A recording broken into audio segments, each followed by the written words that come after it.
Magandang gabi po sa inyong lahat at mula sa Pag-asa Weather Forecasting Center, live po na narito na yung ating 11 p.m. update dito sa bagyong si Tino na may international name na Kalmegi.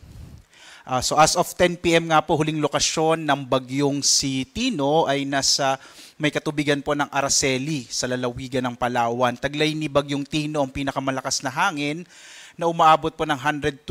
So ito po siya ngayon, nasa 120 kilometers per hour malapit sa gitna.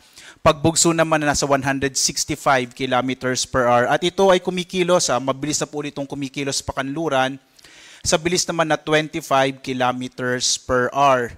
Nagkaroon na po ito ng 6 na landfall. No? Una po dito sa May Silago, Southern Leyte, at sumunod po sa Bourbon, sumunod ay sa Sagay, pang-apat sa San Lorenzo, Guimaras, pang-5 sa Iloilo City at kaninang 7:30 p.m. tumama po yung sentro ng mata ng bagyong Tino sa bayan ng Magsaysay sa lalawigan ng Palawan. Posibleng magkaroon pa ito na isa pang landfall kung sakaling tatama po ito sa isa pang isla somewhere po dito sa may northern part ng Palawan. Samantala, minomonitor din natin yung bagyo po na nasa labas ng Philippine Area of Responsibility. Halos 1,795 kilometro po ito silangan ng northeastern na Mindanao. Sa pagtatapos po ng update ko ay magbibigay po ako sa inyo ng posibleng track nitong bagyo na nasa labas pa ng Philippine Area of Responsibility. Inaasahan kasi natin na papasok po yung bagyo sa labas ng PAR bandang weekend po, posible po Sabado. Samantala, narito po yung ating latest track ng bagyong Tino. Makikita po natin, ito ay patungo na dito sa may northern part ng, nandito na po siya sa may hilagang bahagi ng Palawan. At bukas ng umaga, ito po ay nasa may El Nido na sa Palawan. Pagdating po ng gabi ng Miyerkules or bukas, ito po ay nasa 405 kilometro na kanluran ng Coron sa Palawan. At kinabukasan naman po or sa Huwebes ng umaga ay nasa labas na ito ng Philippine Area of Responsibility. Kaya mag-ingat po lalong-lalo na itong nasa northern part ng Palawan dahil ito po yung ating inaasahan na muling or maapektuhan nitong bagyong si Tino. Signal number 4 ngayon sa northernmost portion ng Palawan, kasama dyan itong Kalamian at Cuyo Island. So dyan na po kasi papunta yung sentro ng bagyong si Tino. Signal number 3 naman sa northern portion ng Palawan, northernmost portion ng Aklan, yung Antique kasama yung ito po, yung Kaluya Island. Nasa may southern part po ito ng Oriental at Occidental Mindoro. Signal number 2 naman sa southwestern portion ng Romblon, southern portion ng Oriental Mindoro, southern portion ng Occidental Mindoro, central portion ng Palawan, kasama rin po ang Cagayan Silio. Gayon din yung nalalabing bahagi ng Aklan, kasama din yung central and western portion ng Capiz, central and western portion nitong Iloilo, lalawigan ng Guimaras, central and southern portion ng Negros Occidental.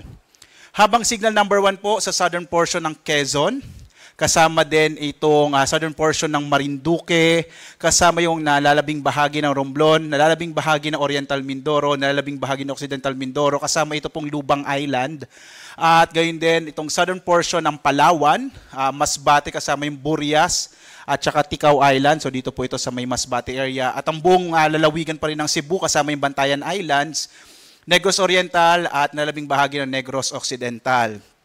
Yung mga lugar kung saan nakataas pa rin yung ating mga tropical cyclone wind signal, lalong-lalo na po yung number 3 at number 4, ay mag-ingat pa rin po no, dahil inaasahan pa rin yung mga pagbugso ng hangin na dulot ng bagyong si Tino. Itong mga lugar po saan nakataas yung signal number 1, posible po sa mga susunod na update natin, mamayang alas 2 or bukas po ng bukas ng alas 2 or bukas ng alas 5 na umaga, posibleng maalis na po itong ating mga tropical cyclone wind signal, lalo na po dun sa number 1. Samantala, yung mga lugar po na walang nakataas na tropical cyclone wind signal, posible pa rin magkaroon ng mga pagbugso ng hangin.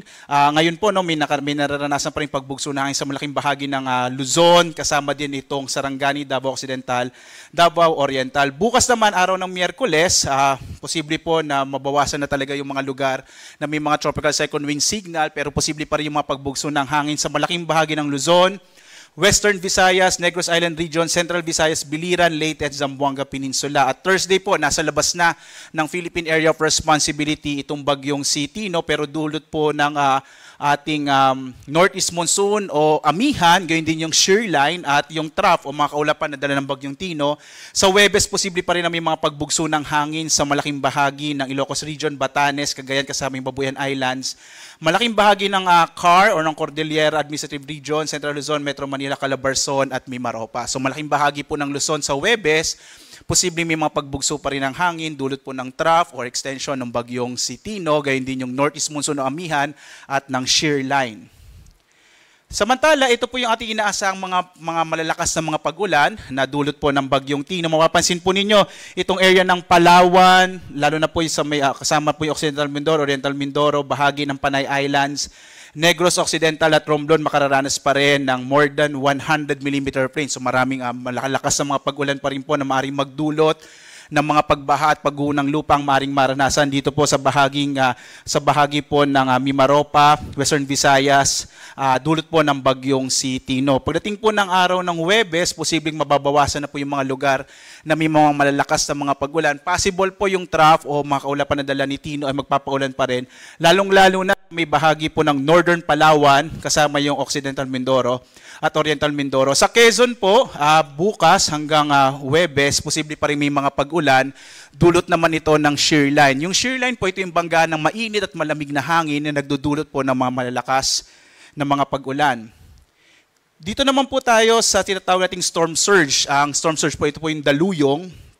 Ito yung malalaking pag-alon, mas mataas kaysa sa normal na pag-alon ng karagatan, lalong-lalo na po sa mga baybay dagat, dulot ng papalapit po na bagyo. So ito pong lugar ng Antique, particular na itong Caluya Islands, Oriental Mindoro at northern part ng Palawan, posibleng more than 3 meters po, may 3 metro, ang posibleng pag-alon or sa may baybay dagat. So mag-ingat po lalong-lalo na yung mga komunidad na nasa baybay dagat po, particular na nga dito sa area ng northern Palawan at ilang bahagi ng Oriental Mindoro at Antique. Gayon din po sa Occidental Mindoro, Oriental Mindoro, ito po sa may southern part, at gayon din dito sa may area ng Cagayan Silio, maging ilang bahagi pa rin ng Panay Island, bagamat palayo na po doon ng bagyo, posible pa rin na makaranas ng mga matataas na daluyong na dulot ng bagyong si Tino. So sa mga kababayan po natin na nasa mga baybay dagat, ay maiba yung pag-iingat. Kung maaari po ay iwasan muna na manatili sa mga baybay dagat po ng inyong mga lugar. Dito sa kung saan nakataas po yung ating storm surge warning. Samantala po sa gale warning naman, ito yung mga lalaki pag-alon sa gitna po ng karagatan, particular na po dito sa area ng Northern Palawan, Southern Coast ng Occidental Mindoro, Western Coast ng Aklan, Antique at Southern Coast ng Iloilo. Dito po sa area na ito ay delikado pa rin maglayag. Yung mga maliliit na sasakyang pandagat at maliliit na mga bangka, dahil inaasahan pa rin natin yung malalaking mga pag-alon dulot ng bagyong Tino. Lalong-lalo na po yung maliliit na mga bangka ay huwag mo na pong pumalaot sa bahaging ito ng ating bansa. Sa may southern part ng Luzon at dito sa may kanlurang bahagi ng Panay Islands. At inaasahan pa rin natin na hanggang sa maalong karagatan na mararanasan sa malaking bahagi ng ating bansa. Dito po sa may northern part, dulot ng northeast monsoon, posible pa rin po yung malalaking pag-alon ng karagatan. Kaya mag-ingat po, bagamat wala tayong gale warning dito sa may northern part ng bansa, ay posible pa rin yung mga malalaking pag-alon na dulot ng hanging amihan. Dito naman po sa silangang bahagi yung shear line. Samantala, as of 11 p.m., ito po yung mga lugar ko sa may nakataas naman na heavy rainfall warning. Ito po yung babala natin sa loob na 3 oras. Posible pa rin yung mga malalakas na mga pag-ulan, lalong-lalo na po sa may bahagi ng Palawan. Dito po sa may Occidental Mindoro, Panay Island at itong area ng Negros Island Region. Posible pa rin po yung mga pagbaha at mga pagguho ng lupa dulot ng malalakas na mga pag-ulan na dala ng bagyong Tino. Samantala, balikan po natin yung isang bagyo po na ating minomonitor. Nasa labas po siya ng Philippine Area of Responsibility. Base po sa ating 11 p.m. na track, naglabas po tayo, nag-issue tayo ng Tropical Cyclone Advisory. Ito po yung ating impormasyon kapag merong bagyo na posibleng pumasok sa loob ng Philippine Area of Responsibility within 5 days.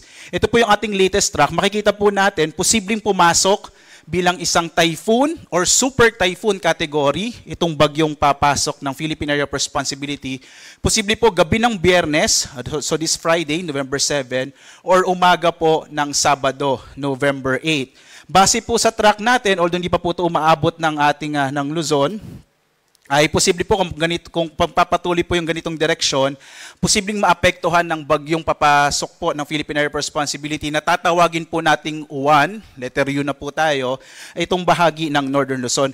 May posibilidad pa rin na medyo magbago po yung track na to dahil po medyo malayo pa siya. Pero sa ngayon po, ito po yung nakikita natin na posible pong maging direksyon nitong bagyong papasok ng Philippine Area of Responsibility. Mag-update po tayo ulit kung may magkakaroon man ng mga pagbabago ng track itong papasok naman na bagyo. So posible po makaapekto to sa ating bansa, particular na sa may hilaga at gitnang bahagi ng Luzon this coming weekend hanggang early next week, mga Lunes or Martes. At patuloy nyo pa rin pong sundan yung Pag-asa sa ating iba't ibang mga social media platforms, X,